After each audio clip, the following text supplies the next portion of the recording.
Okay, thanks for taking a minute to listen to this in my new favorite communication format. Privacy, it's kind of a hot topic in certain circles. It's not necessarily an exciting topic, but it is something that we ought to be considering. This is just a handful of slides on kind of what we've done to date and a little bit of a thought starter, and hopefully you'll be able to shoot me a note with your thoughts and we can figure out the best way to move forward from here. So here's kind of a high level background of what's going on. So there have been lots of news studies. The Wall Street Journal's had stories. New York Times has had stories. You know, the Apple iPhone tracking thing that kind of blew up a couple of weeks ago. Basically, consumers are getting nervous, and I would say, yeah, they're overly paranoid more often than not, but it's the reality of how they feel. They get nervous about their data and that they're being tracked, and that there's a big brother who's watching over what they're doing, and that's controlling what ads are getting presented to them, what experiences are getting presented to them, and they don't necessarily embrace that what they're getting is more relevant and targeted to them. They get more concerned about they're more worried about how you knew what to target to them. So really that spawned a couple of things. One, there's lots of regulatory and legal things kind of moving through the various pipelines. That's in the U.S., that's in Europe, uh, different organizations, and of course it's a challenge for digital because digital has a lot of global aspects.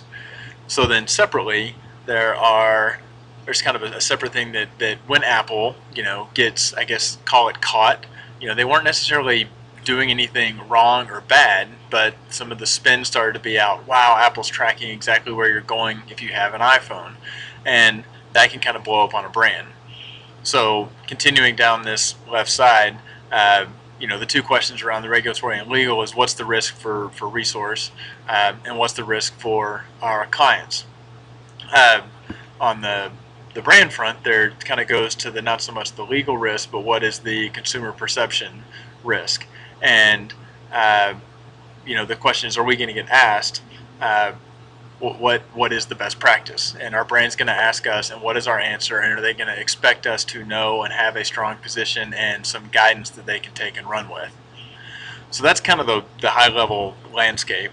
Um, Another way to look at it, I won't go into exhaustive detail, but these are kind of the areas that this is hitting. So web analytics, we drop cookies, usually first party cookies, sometimes these third party cookies, but we're not typically collecting personally identifiable information. However, in most of the efforts to regulate kind of come out and say our intent is not to shut down web analytics, but then the wording comes out and there isn't an exception for web analytics. So that's most recently hit in the UK as of May 26th. The regulation has kind of gone into effect.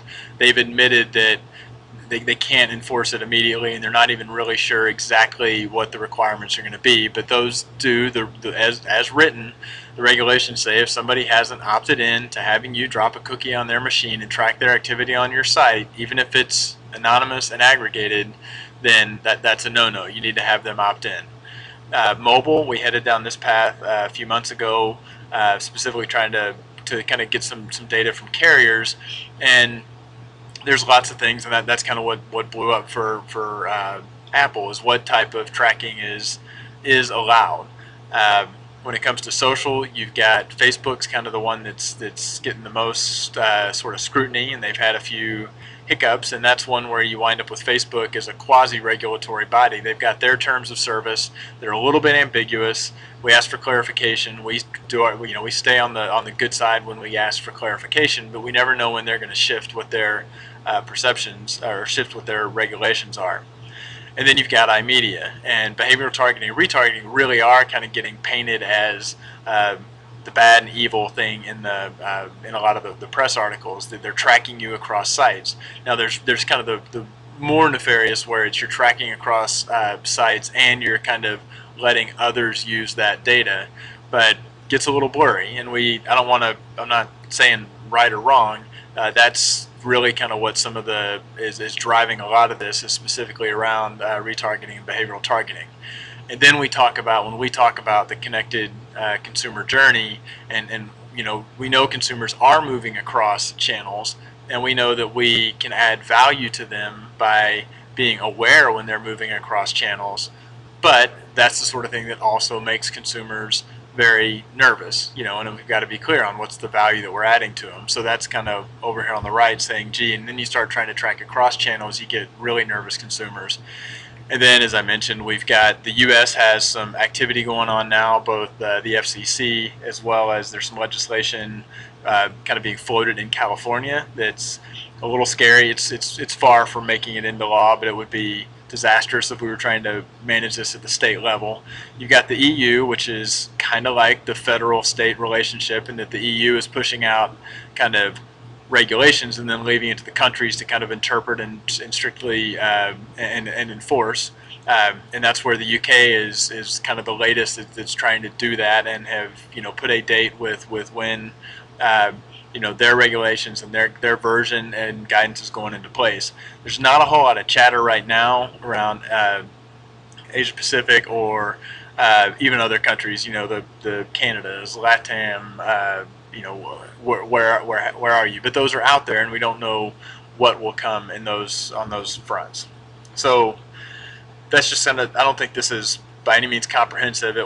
These are some of the things that are in play.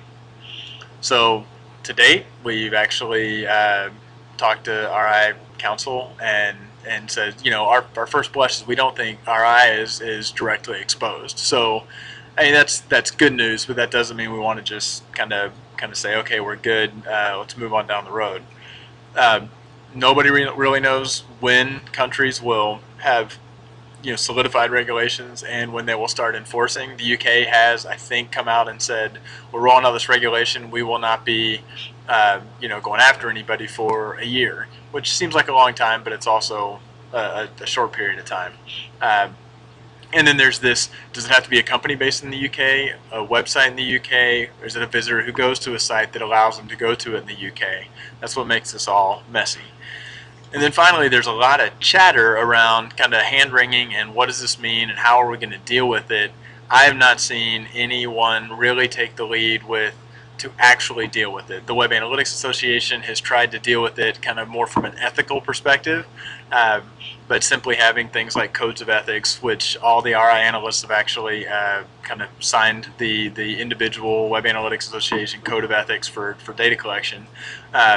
That's not really going to stop the regulatory kind of path, and it's also not going to stop consumer perception. So really, all this is trying to be proactive and say, when a client comes to us and says, and this will happen, it's going to be the classic when Ad Age runs a piece on it, when there's another Wall Street Journal piece on it, and we're going to have a client come to us and say, what should I do when it comes to these new privacy regulations? And right now, I don't have that answer. That's going to get routed to somebody. I don't think we want to be just kind of scrambling to come up with an answer. Right now, our answer is kind of option A. We can say, hey, it's probably more complicated than you're even thinking it is. You read one article about something going on in California, and it's actually bigger than that, and it's really messy. You go figure it out and tell us what you want us to do, and we'll do it. There's kind of another option is that we could actually try to develop a position, a recommendation, not legal advice by any means, but hey, this is kind of resource from a consumer-centric, consumer lens view of what ought to be done, taking into account the legal and regulatory things that are known. We could do that alone. Option C is really the same thing, but is this an opportunity for us to collaborate with the IAB, with the Web Analytics Association, the AMA, who knows? I guess IAB, one of those should be WAA. And we could actually try to take a leadership role on that and be kind of our value add as we're going to represent kind of the consumer's perspective and why are they concerned and what makes the most sense. That's obviously not a trivial investment to do that. So that's really all I have. Like I said, it's a thought starter. Hopefully I haven't said anything here that makes this bad thing to have kind of privately posted on YouTube. We are trying, I think we should be thinking in some way, what are we going to do about this? Mila actually has seen this content as well, so she had some good thoughts and kind of was bringing up the consumer lens perspective. So I'm sending it to you guys to take a look at. I hope you found this informative, and I will follow up with you, or if you want to shoot me a note back and say, what do you think we should do? Do you have any thoughts? Does anything jump out as the next step, best next steps forward? Thanks a lot.